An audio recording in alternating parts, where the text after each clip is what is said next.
Movie के start में हमें एक लड़की जूलियट से मिलवाया जाता है। वो एक शहर में एक वैन चला रही होती है। शहर पूरी तरह से वीरान था, सब कुछ तबाह हो चुका था। सिर्फ जूलियट और उसके बेस के लोग बचे हुए थे। जूलियट शहर इसलिए आई थी कि अपने सोल्जर्स के लिए जरूरी चीजें ढूंढ सके। उसके पास एक गन और अपने हस्बैंड की तस्वीर थी जिसको वो अब तक बहुत याद करती थी। जूलियट अपनी वैन एक गैस स्टेशन के करीब रोकती है। वो जगह भी पूरी तरह से तबाह हो चुकी थी। जूलियट अंदर जाके थोड़ा आराम करती है क्योंकि वो बहुत थक चुकी थी, लेकिन फिर उसे उस गैस स्टेशन के अंदर से आवाज सुनाई देती है जो उसे बहुत डरा देती है। जूलियट वहां से चली जाती है। दरअसल पूरी दुनिया में क़यामत के असरात थे, हर तरफ तबाही फैली हुई थी। वो क्रिएचर जो इंसानों की तरह लगती थी हर जगह फैली हुई थी। ये क्रिएचर इंसानों का शिकार करती और इन्हें मारकर खा जाती। ये क्रिएचर दिन के वक्त नहीं निकलती, सिर्फ रात में निकलती थी और इंसानों पर हमला करती थी। गैस स्टेशन के अंदर जो आवाज जूलियट ने सुनी थी वो असल में उन्हीं खतरनाक क्रिएचर की थी जो वहाँ छुपी हुई थी। इसके बाद जूलियट फिर से अपनी वैन में बैठती है और अपने कमांडर से इंटरकॉम पर बात करती है। कमांडर जूलियट को क्रिएचर के बारे में एहतियात से काम करने की हिदायत देता है, लेकिन यहाँ जूलियट के इंटरकॉम की बैटरी खत्म होने वाली होती है और रात भी होने वाली होती है, इसलिए वो एक छोटा रास्ता लेकर अपनी वैन चलाती है। थोड़ी दूर जूलियट एक और वैन देखती है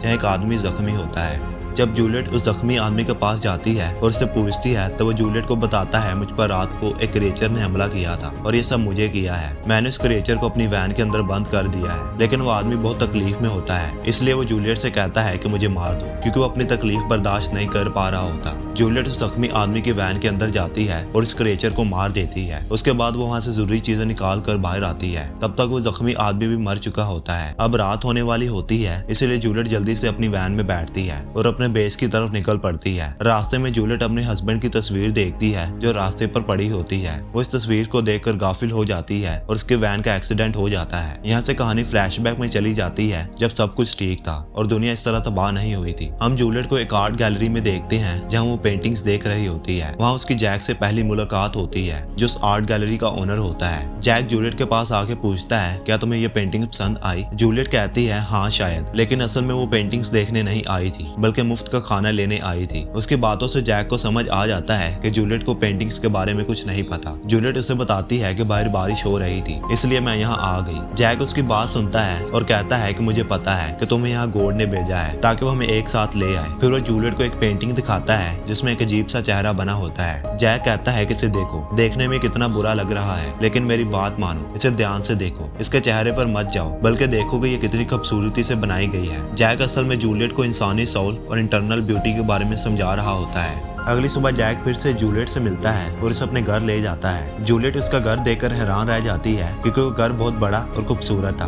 दोनों साथ बैठकर काफी बातें करते हैं और यहाँ पता चलता है कि दोनों के माँ बाप नहीं है। लेकिन थोड़ी देर बाद जूलियट को कुछ अजीब महसूस होता है और वो वहाँ से जाने लगती है क्योंकि उसे जैक के अच्छे बर्ताव पर शक होता है, इसलिए उसका घर छोड़कर चली जाती है। कुछ दिन बाद का सीन दिखाया जाता है जहाँ जैक जूलियट को एक बार में देखता है। उसके साथ एक बूढ़ा आदमी होता है। जैक को ये बिल्कुल पसंद नहीं आता। उसे और बुरा तब लगता है जब ये समझता है कि जूलियट ऐसे बुरे लोगों के साथ वक्त सिर्फ पैसे के लिए गुजार रही है। यही वजह थी कि जैक अब जूलियट के पीछे लग जाता है। एक दिन वो जूलियट के घर पहुंचता है, लेकिन वहां देखता है कि कुछ गुंडे जूलियट को परेशान कर रहे होते हैं क्योंकि वो अपने घर का किराया नहीं दे पाई थी। ये सब देखकर जैक जूलियट की मदद करता है। वो घर का किराया ओनर को दे देता है और जूलियट से कहता है मैं तुम्हारी मदद कर सकता हूँ अगर तुम चाहो। लेकिन जूलियट उसकी बात नहीं सुनती बल्कि गुस्से में जैक से कहती है कि उसके घर से चला जाए। काफी दिन ऐसे ही गुजर जाते हैं। एक दिन जूलियट खुद जैक के घर आती है। उसका हाल बहुत बुरा होता है और वो बुरी तरह से जख्मी होती है। ये सब उन्हीं गुंडों की वजह से होता है जिन्होंने पहले भी जूलियट को तंग किया था। जैक जूलियट को इस हालत में देखकर बहुत फिक्रमंद हो जाता है। वो उसके जख्म साफ करता है और उसका अच्छे से ख्याल रखता है। जूलियट ये नहीं समझ पा रही थी कि जैक उसे कितना प्यार करता है, इसलिए उसका इतना ख्याल रख रहा था। इसी दौरान हमें जूलियट के बारे में एक और बात पता चलती है। वह नशा करती है। जब वो बिल्कुल ठीक हो जाती है तो फिर से नशा करने के लिए बाहर निकलने लगती है। जैक उसे रोकता है और कहता है कि मत करो। इस पर जूलियट बहुत गुस्सा हो जाती है और घर में चीजें फेंकना शुरू कर देती है। जैक उसे गले लगाता है और उसे शांत करता है। जैक चाहता था कि जूलियट अपनी ड्रग एडिक्शन से छुटकारा पा ले। इस वजह से जैक उसे शहर से दूर ले जाता है जहाँ एक बहुत ही खूबसूरत घर खरीदता है। दोनों ने शादी भी कर ली थी और वहाँ खुशी से रह रहे थे।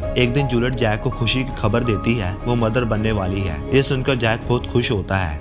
जब जूलियट का बच्चा पैदा होता है तो वो मुर्दा होता है। इस वजह से दोनों बहुत उदास हो जाते हैं। जैक को मालूम था कि ये सब जूलियट के नशे की आदत की वजह से हुआ, लेकिन वो कुछ नहीं कहता क्योंकि वो खुद भी बहुत उदास था। लेकिन जूलियट फिर से पहले से ज्यादा नशा करने लगती है और रात भर घर के बाहर रहती है। जैक उसे ढूंढकर वापस घर लाता और उसका ख्याल रखता। एक दिन जब दोनों कार में जा रहे होते हैं तो उनका झगड़ा हो जाता है। जूलियट जैक से कहती है तुम मेरे बच्चे की मौत के जिम्मेदार हो। ये सुनकर जैक को बहुत गुस्सा आता है। वो कार से उतरकर एक फैक्ट्री की तरफ चला जाता है और जूलियट गुस्से में एक बार चली जाती है। उस वक्त जूलियट को जैक का फोन आता है, लेकिन वो फोन नहीं उठाती। थोड़ी देर बाद टीवी पर एक खबर दिखाई जाती है कि केमिकल एक्सप्लोजन की वजह से फैक्ट्री के पास 40 लोग मर गए हैं। ये देखकर जूलियट डर जाती है और जैक के बारे में सोचने लगती है। तभी जैक का फोन फिर आता है, लेकिन इस बार एक आदमी बताता है कि जैक की हालत बहुत बुरी है और वो हॉस्पिटल में है। जूलियट तुरंत हॉस्पिटल पहुंचती है। वहाँ देखती है कि जैक एक रूम में है और उसकी हालत इंतहाई खतरनाक है। ये देखकर जूलियट को अफसोस होने लगता है कि अगर उन दोनों के बीच झगड़ा ना होता तो जैक इस हालत में ना होता। जब जूलियट जैक के पास जाती है तो जैक बोल नहीं सकता था, इसलिए वो एक बोर्ड पर आई लव यू लिखता है। ये देखकर जूलियट बहुत रोती है क्योंकि सब जैक के प्यार की अहमियत का एहसास होता है। उसे लगता है कि वो जैक को खोना नहीं चाहती। जूलियट यकीन करती है कि जैक ठीक हो जाएगा। अगली सुबह जब वो हॉस्पिटल में आती है तो जैक वहाँ नहीं होता। जब वो स्टाफ से पूछती है तो पता चलता है कि जैक मर चुका है और उसकी बॉडी को जलाया गया है क्योंकि वो पूरी तरह से इन्फेक्टेड था। ये सुनकर जूलियट पूरी तरह से टूट जाती है। जैक की मौत के बाद वो उसके साथ गुजारी हुई यादें याद करती है। अब जूलियट बिल्कुल अकेली थी। इसके बाद कहानी फिर से प्रेजेंट में वापस आती है, जहाँ जूलियट की वैन का एक्सीडेंट हो चुका था। धीरे धीरे जूलियट होश में आती है और देखती है कि उसका पैर वैन में फंसा हुआ है। वो हिलने की कोशिश करती है लेकिन हिल नहीं पाती। फिर वो अपनी गन देखती है जो वैन के थोड़ा दूर होती है। वो एक तार की मदद से उसे अपने पास खींचने की कोशिश करती है लेकिन नहीं कर पाती। अब वो किसी तरह अपना पैर निकालती है, लेकिन उसके पैर की हड्डी टूट चुकी होती है और बाहर निकल रही होती है। जूलियट उस पर अल्कोहल डालती है और अपने हाथों से हड्डी वापस अंदर करती है। ये उसके लिए इंतहाई तकलीफनाक था, लेकिन वो हिम्मत करके अपने पैर पर पट्टी बांध लेती है।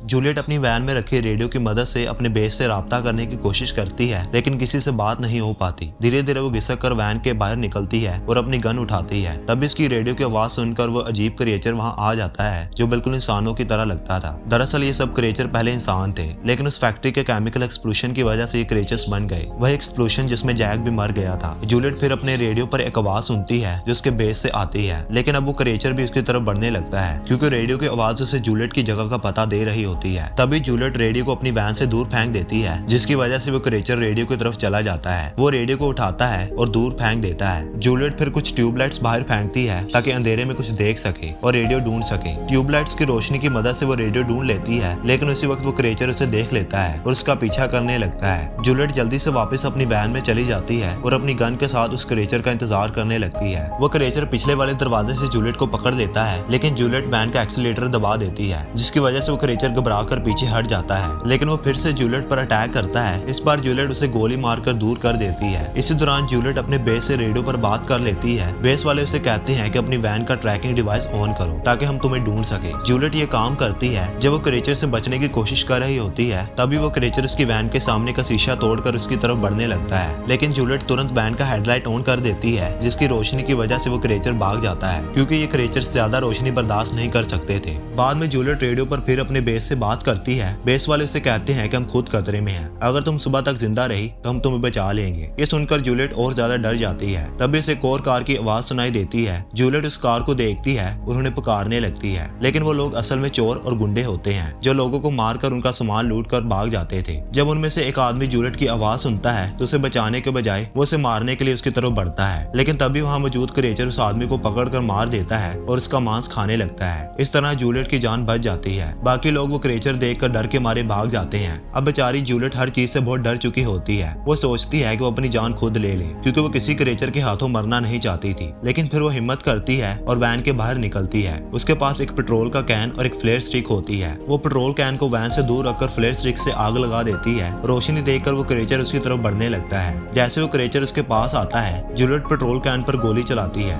जिसकी वजह से वहाँ एक बड़ा धमाका होता है, लेकिन वो क्रिएचर अभी भी नहीं मरता। वो जूलियट को पकड़कर दूर फेंक देता है। जूलियट इस बार उस क्रिएचर पर गोली चलाती है, जिसकी वजह से वो गिर जाता है, लेकिन जूलियट खुद भी गिरकर जख्मी और थक चुकी होती है। सुबह होते होते वो क्रिएचर फिर होश में आता है और धीरे धीरे जूलियट की तरफ बढ़ने लगता है। जूलियट अपनी गन उठाकर उसे मारने की कोशिश करती है, लेकिन इस बार गन में गोलियां खत्म हो चुकी होती हैं। वो क्रिएचर जूलियट के पास आता है और इसे बिल्कुल उसी तरह टच करता है जैसे जैक करता था। यहाँ जूलियट और हम समझते हैं कि जैक मरा नहीं था, वो जिंदा था, लेकिन उस फैक्ट्री के केमिकल एक्सप्लोजन की वजह से क्रिएचर बन गया था। जैक पूरे वक्त जूलियट के साथ था, जैसे उसकी हिफाजत बात कर रहा हूँ। तब जूलियट को जैक की वो बात याद आती है जो उसने पेंटिंग के बारे में कही थी, बाहर का चेहरा मत देखो, अंदर की खूबसूरती को समझो। अब जूलियट उसका असल मतलब समझ आती है। वो जैक से कहती है मैं भी तुमसे बहुत प्यार करती हूँ। दोनों बहुत उदास होते हैं। आखिर में जूलियट अपनी और जैक की जान ले लेती है। शायद उसने ये इसलिए किया क्योंकि जैक की इस हालत के लिए खुद को जिम्मेदार समझती थी और वो जैक को इस तरह जिंदगी में और तकलीफ देते हुए नहीं देख सकती थी। साथ ही वो नहीं चाहती थी कि जैक किसी और को नुकसान पहुंचाए। जिसके साथ ही मूवी यहीं पर खत्म हो जाती है। एक दुख भरे पैगाम के साथ अपने प्यारों का हमेशा ख्याल रखें जो आपसे प्यार करते हैं।